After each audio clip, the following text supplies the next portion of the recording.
En esta segunda parte del programa, del podcast, vemos siempre lo que hablamos con respecto a apología, acerca de cómo defender la fe. Y siguiendo de lo que acabamos de hablar acerca de Justino, ahora me gustaría hablar de la relación entre fe y razón. Los críticos de la religión en general, los ateos y mucha gente que objeta, dicen que la religión carece de razón. Muchos dicen de que la fe religiosa requiere que la dejemos en nuestra mente, que requiere que dejemos nuestra mente en la puerta, mientras que otros opinan que la fe religiosa es irrelevante en una época que la ciencia nos puede dar todas las respuestas. Y el problema de esto es de que ellos quieren que los cristianos, o los ateos, me estoy refiriendo a ateos y gente que objeta nuestra fe, quiere que dejemos nuestra mente, nuestra fe en la puerta, mientras que ellos sí pueden entrar con todos sus prejuicios en contra del cristianismo adentro de una corte, adentro de un salón de clase, adentro de lo que sea, de la ciencia, adentro de una iglesia, también muchas veces. Ellos quieren que nosotros dejemos nuestra mente ahí en la puerta y cuando salgamos de ese lugar la agarremos y nos vamos de vuelta. Pero no, la cosa no es así. Ellos no lo quieren hacer, pues ¿por qué nosotros lo tenemos que hacer? Pero lamentablemente existen cristianos que piensan como estos críticos, que no se necesita tener razón para creer en Dios. Muchos citan Hebreos 11:1 que dice en la Nueva Versión Internacional: ahora bien, la fe es la garantía de lo que se espera, la certeza de lo que no se ve. Otros citan a menudo a 1 Corintios 3:6, que dice así: Él nos ha capacitado para ser servidores de un nuevo pacto, no de la letra, sino del Espíritu. Y está hablando de 2 Corintios 3:6. Porque la letra mata, pero el Espíritu da vida. La letra ahí mencionada se interpreta como significando el estudiar. Estas dos citas son abusadas y mal interpretadas. La primera, fe no requiere decir fe ciega. Si se espera algo es porque sabemos que existe.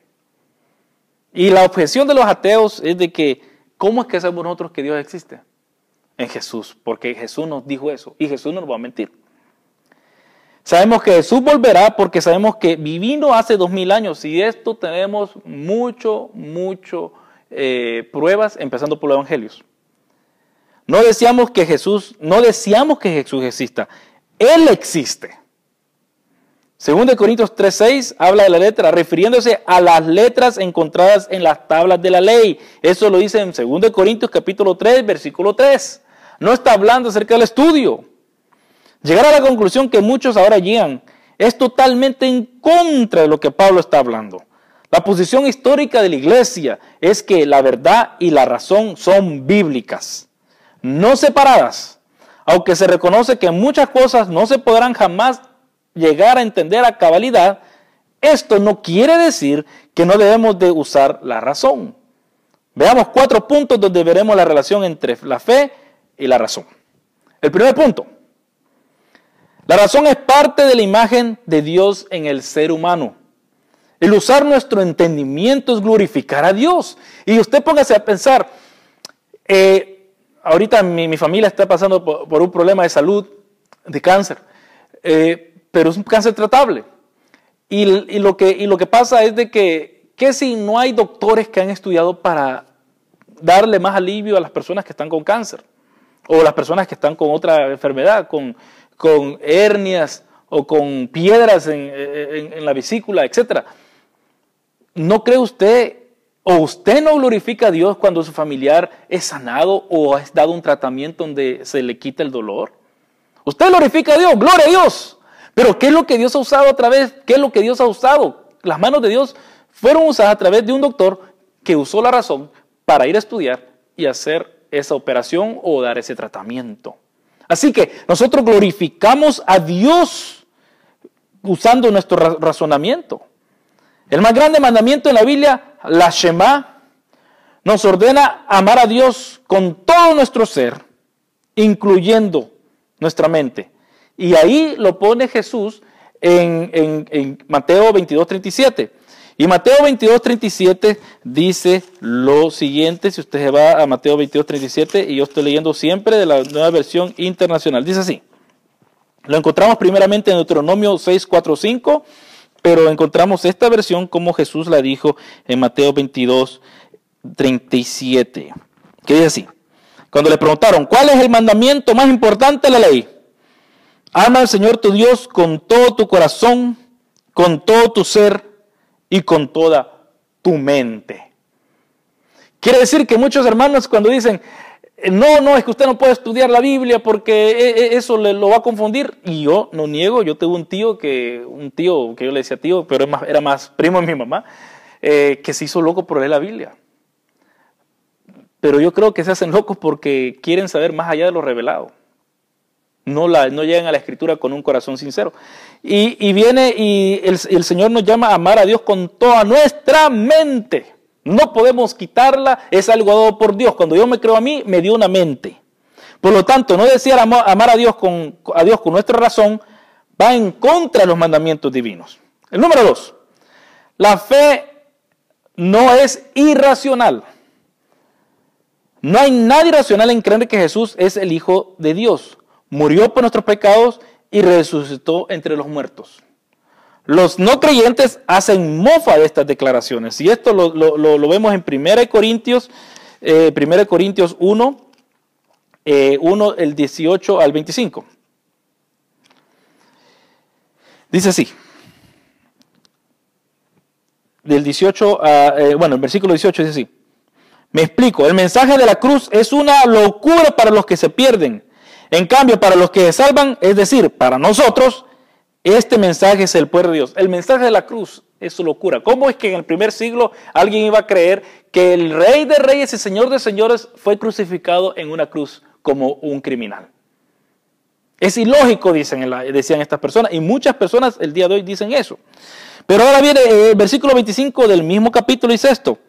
Pues la locura de Dios es más sabia que la sabiduría humana, y la debilidad de Dios es más fuerte que la fuerza humana. Quiere decir que Dios está trabajando en otro plan, no está trabajando en el plan humano. Los reformadores protestantes fueron los que reintrodujeron la razón al cristianismo. ¿Y por qué digo esto? Porque después de muchos siglos se había creído en supersticiones de la naturaleza, supersticiones entre los cristianos. ¿Usted se acuerda que hasta el día de hoy existe eso? Las reliquias, que si usted va a la Virgen de Lourdes y usted toca a la Virgen de Lourdes, la Virgen de Lourdes le va a hacer un milagro, o va usted allá en Guatemala, está el Cristo Negro, Señor de Esquipulas, y usted va ahí y usted lo toca, o usted hace un peregrinaje y Dios le va a responder su oración. Esto estaba pero más fuerte en los tiempos de la Reforma. Y vinieron los reformadores y dijeron, no, todas estas son supersticiones. El único que puede sanar es Jesús, por medio de la oración. Así que ellos nos dieron 3 explicaciones de la naturaleza de nuestra fe. Estas los reformadores. Primero, conocimiento de los hechos del Evangelio. La fe va a saber qué es lo que los evangelios hablan de la vida de Jesús. Segundo, dar asiento a la verdad del Evangelio. ¿Y cuál es la verdad del Evangelio? Que Jesucristo vino a la tierra, nació de la Virgen María, creció, compadeció ante Poncio Pilato, fue muerto y al tercer día resucitó entre los muertos, fue llevado al cielo, y ahorita estoy ya citando el credo, y ahí está sentado a la diestra de Dios Padre, donde vendrá por los vivos y los muertos. Ese es el Evangelio. Y un hecho de la voluntad, confiar en Cristo para la justificación o salvación. Nosotros somos salvos por fe, pero nuestra mente juega un papel en esa fe. Oímos, procesamos y respondemos al Evangelio usando nuestra mente. Fe y razón no se pueden separar, por mucho que muchos hermanos reformados la quieran hacer también.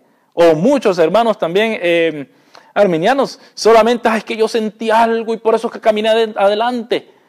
No, usted tiene que haber venido al Señor porque entendió lo que se le estaba diciendo, que sin Cristo se iba a ir al infierno.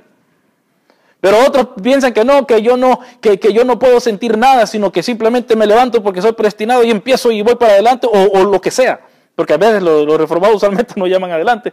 Pero yo entendí y por eso es que me salvé. Sí, pero ¿qué pasa con la alegría que vemos en los libros de los Hechos cuando llegan a ser salvos?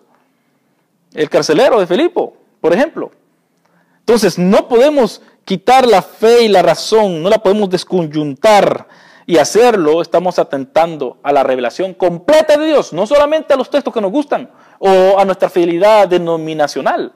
No, tenemos que serle fiel a toda la palabra de Dios. Número 3, la fe cristiana es distinta de otras clases de fe, que no son razonables. Los testigos de Jehová, por ejemplo, los mormones y otras religiones tienen una clase de fe, pero al ser puesta bajo escrutinio, no pueden demostrar que son congruentes. Y un ejemplo les quisiera dar. Es con respecto a las religiones como los testigos de Jehová y mormones, que apelan a la Biblia, pero dicen que ellos tienen libros que ayudan a entender la Biblia, que son una continuación de la Biblia. Los mormones dicen eso acerca del libro de Mormón, y los testigos de Jehová apelan a algo similar con respecto a la Atalaya y toda su literatura. Ellos dicen que si uno deja de leerlos, entonces uno va a ir a la oscuridad, pero si uno los lee, entonces va a ir a la luz. Pero lo único que necesitamos es la Biblia, no es un libro de Mormón o no es una Atalaya. Y al decir estas cosas, estas personas se contradicen de lo que dicen creer, porque dice en Gálatas 1:18, dice, en Gálatas 1, versículo del 6, empecemos. Me asombra que tan pronto estén dejando a ustedes, a quienes los llamó por la gracia de Cristo, que pasarse a otro evangelio. No que haya otro evangelio, sino que ciertos individuos están sembrando confusión entre ustedes y quieren tergiversar el evangelio de Cristo. Pero aún si alguno de nosotros o un ángel del cielo les predica otro evangelio distinto del que les hemos predicado, caiga bajo maldición, o como dicen nuestras versiones antiguas, sea anatema. Moroni, ¿no le suena eso a usted a Moroni eso? Que si un ángel se presenta y da otro evangelio, todos están errados, solo tú estás bien. Bueno, entonces Pablo también estuvo errado cuando escribió esto. Entonces es incongruente, no va conforme a la lógica que la Biblia vemos dentro de ella. Por eso los descalifica ser racionales. Y el último punto que quería hacer es: algunas doctrinas nunca serán entendidas totalmente como la Trinidad o la encarnación de Cristo.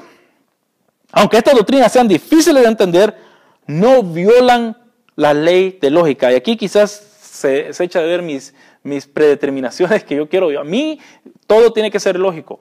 Y es bien tremendo porque dices que no, que usted tiene que tener fe, que Cristo que Cristo iba a ser glorificado, que iba a sufrir todo eso.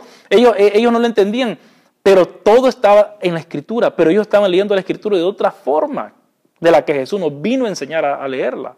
Por eso es que los discípulos y los fariseos y los líderes del templo no entendían, no porque ellos no podían leer, sino porque la estaban leyendo bajo unos lentes que ellos querían que Jesús hiciera lo que ellos quisieran, mientras que Jesús tenía otro plan. No es que Jesús fue ilógico para ellos, porque ¿cómo es que el Mesías iba? Pedro, ¿se acuerda cuando Pedro dijo que no, que lejos sea de ti, que tú sufras, que no vaya a la cruz, que mueras? Porque para él era ilógico. Pero para Jesús, que él estaba explicando las Escrituras, era lo más lógico, porque él estaba entendiendo o estaba explicando, porque el Dios estaba explicando exactamente lo que iba a pasar conforme a lo que los profetas habían escrito de él. Él sí sabía, él sí miraba la lógica. Los judíos por eso no la miraban y por lo tanto dijeron crucifíquenla. Aunque la Trinidad y la encarnación, como he dicho antes, nunca sean entendidas por la razón, no dejan que el cristianismo sea irracional. Es similar a la teoría de la materia negra en el universo, que aunque no se puede explicar, no dejamos de ver su influencia en el universo. La materia negra ahora dicen que es el 70% de todo lo que existe en el universo y no lo vemos. Pero podemos ver que la gravedad es afectada por eso. Por eso es que sabemos que existe. Hay una explicación lógica. Y así lo mismo se puede decir la Trinidad y lo mismo se puede decir de la encarnación. Y aquí es donde suena como que si me estoy contradiciendo, porque yo quiero algo lógico, algo que suene. Pero vemos que la Trinidad, yo la puedo explicar, puedo decir que en el Nuevo Testamento, y por una vez más le llevo a que oiga los videos con Daviel y con mi persona, y explicamos ahí. Pero, ¿cómo es que Dios hace todo eso? Yo no sé. ¿Cómo es que Dios se ha revelado así? Yo no sé. Simplemente lo acepto. Pero no contradice a lo lógico de la Escritura. A eso me refiero yo. Como podemos ver, no debemos de dejar la razón o nuestra fe en la puerta como nuestros amigos ateos y no creyentes nos piden hacer. Pero también aquellos dentro de nuestras filas que nos dicen que no debemos de estudiar o indagar más profundamente en las Escrituras, pues la letra mata, deben de ser corregidos y demostrado por medio de las Escrituras que Dios nos llama a servirle con todo nuestro ser. Debemos de alabar a Dios en el Espíritu, pero también con el entendimiento. 1 Corintios 14:15 dice así: ¿Qué pues? Oraré con el Espíritu, pero oraré también con el entendimiento. Cantaré con el Espíritu, pero también cantaré con el entendimiento. No se pueden separar, querido amigo, querida amiga, entendimiento, la fe y la razón. Van así, porque las dos las hizo Dios.